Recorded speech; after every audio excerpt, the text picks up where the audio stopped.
Hi, detailing അക്കാദമിയിലേക്ക് സ്വാഗതം. It's me Shami. നമ്മൾ പലപ്പോഴും ഈ കോമ്പൗണ്ട്സുകൾ, പോളിഷിങ് കോമ്പൗണ്ട്സുകൾ എന്ന് പറഞ്ഞിട്ടുള്ള ബോട്ടിൽസുകൾ ഒരുപാട് കണ്ടിട്ടുണ്ട്. പല ബ്രാൻഡുകൾ നമ്മൾ നോക്കുകയാണെങ്കിൽ മാർക്കറ്റിൽ ഒരുപാട് ബ്രാൻഡുകൾ അവൈലബിൾ ആണ്. അതിങ്ങനെ നിരത്തി വെച്ച് കഴിഞ്ഞാൽ നമുക്ക് ഭയങ്കര കൺഫ്യൂഷനാണ്. ഏതാണ് ഫസ്റ്റ് ചെയ്യേണ്ടത്, ഏതാണ് സെക്കൻഡ് ചെയ്യേണ്ടത്, ഏതാണ് ഫൈനൽ ചെയ്യേണ്ടത്, ഏതാണ് ബെസ്റ്റ് റിസൾട്ട്. അപ്പോൾ ജസ്റ്റ് ഒരു ടിപ്പ് പറഞ്ഞുതരാം. ഞാൻ ഡീറ്റെയിൽ വീഡിയോ നിങ്ങൾക്ക് യൂട്യൂബിൽ ഓൾറെഡി ഇട്ടിട്ടുണ്ട്, ഒരു 6 ഐഡന്റിറ്റി എന്നുള്ളത്. അതിലത്തെ ഏറ്റവും ബെസ്റ്റ് ഐഡന്റിറ്റിയുടെ കാര്യമാണ് ഞാൻ പറയാൻ പോണത്. Just icon identity, graphical identity എന്ന് പറയും. അതായത് നമുക്ക് ഏറ്റവും ബെസ്റ്റ് ആയിട്ട് ഇതിൽ കിട്ടേണ്ട രണ്ട് സാധനമാണ് കട്ടും ഗ്ലോസ്. എന്താണ് കട്ട് ആൻഡ് ഗ്ലോസ്? ഈ കട്ട് ആൻഡ് ഗ്ലോസ് എന്ന് പറയുന്നത് എന്താണ്?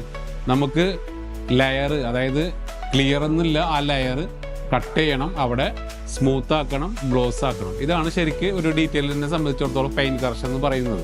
അപ്പോൾ അതിനു വേണ്ടി ഹെൽപ്പ് ചെയ്യുന്ന ഒരു പ്രൊഡക്റ്റാണ് ലിക്വിഡ് അബ്രസീവ് ആണ്. ശരിക്ക് ഈ പറയുന്ന കുപ്പികളിൽ വരുന്ന അലുമിനിയം ഓക്സൈഡ് പൗഡർ ലിക്വിഡ് ടൈപ്പിലാക്കിയതാണ്. അതായത് നമ്മൾ സാൻഡിങ് പേപ്പർ ആയിക്കോട്ടെ, വെറ്റ് സാൻഡ് പേപ്പർ ആയിക്കോട്ടെ, ആ തരികൾ 1000-ന്റെ, 1200-ന്റെ, 2000-ന്റെ, 2500-ന്റെ ആ തരികൾ നമ്മൾ ഈ ലിക്വിഡ് രൂപത്തിലാക്കിയതാണ് ശരിക്ക് ഈ ലിക്വിഡ് അബ്രസീവ് എന്ന് പറയുന്നത്.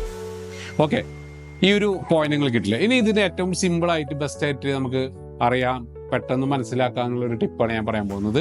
ഇതിന്റെ ഗ്രാഫിക്കൽ ഐഡന്റിറ്റി, കട്ട് ഗ്ലോസ് എന്നിട്ട് നമുക്ക് പല ലേബലുകളും കാണാൻ പറ്റും. എത്രത്തോളം കട്ട് ഉണ്ട്, എത്രത്തോളം ഗ്ലോസ് ഉണ്ട് എന്നുള്ളത്. ഓക്കെ, ഇതിൽ പല രീതിയിലുള്ള ഇപ്പൊ നിങ്ങൾക്ക് കാണാൻ പറ്റും ബാക്ക്ഗ്രൗണ്ടിൽ എത്രത്തോളം different types of graphical identities ലാബിൽ യൂസ് ചെയ്യണമെന്നുണ്ട്.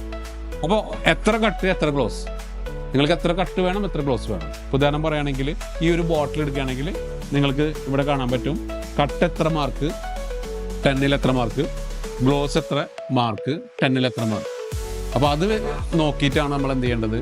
നമുക്ക് ആ സ്റ്റെപ്പോ, അതായത് ഏത് സ്റ്റെപ്പാണോ നിങ്ങൾ പോളിഷ് ആണോ, ലെവലിംഗ് ആണോ, അത് ഫൈൻ ആണോ ചെയ്യേണ്ടത്, ഏത് ലെവൽ ഓഫ് സ്ക്രാച്ചസ് ആണ്, അതിനനുസരിച്ച് എന്ത് ചെയ്യണം, നമുക്ക് ഈ പ്രൊഡക്റ്റ് യൂസ് ചെയ്യാൻ പറ്റും. അപ്പോൾ കുറേ ഒരു ബോട്ടിൽ വെച്ചിട്ട് അതെങ്ങനെയും യൂസ് ചെയ്യാന്നുള്ളതല്ല, കറക്റ്റ് ടൈമിൽ ആ ഒരു പ്രോബ്ലത്തിന് അനുസരിച്ച് നമുക്ക് ഏത് റിസൾട്ട് കിട്ടണം എന്നുള്ളത്. ഇപ്പോൾ ഓരോ ബോട്ടിൽസിലും എന്തുണ്ട്, പല രീതിയിലുള്ള ഐഡന്റിറ്റി ഉണ്ട്. ആ ഐഡന്റിറ്റി നമ്മൾ കറക്റ്റായിട്ട് മനസ്സിലാക്കി കഴിഞ്ഞാൽ ഈസി ആയിട്ട് നമുക്ക് എന്ത് ചെയ്യാൻ പറ്റും, ഈ കോമ്പൗണ്ട്സ് എന്ന് പറയുന്ന ലിക്വിഡ് അബ്രസീവ്സ് നമുക്ക് യൂസ് ചെയ്യാൻ പറ്റും. ഓക്കെ, ഈ ഒരു ടിപ്സ് നിങ്ങൾക്ക് മനസ്സിലായിട്ടുണ്ടാവും. Okay, thank you.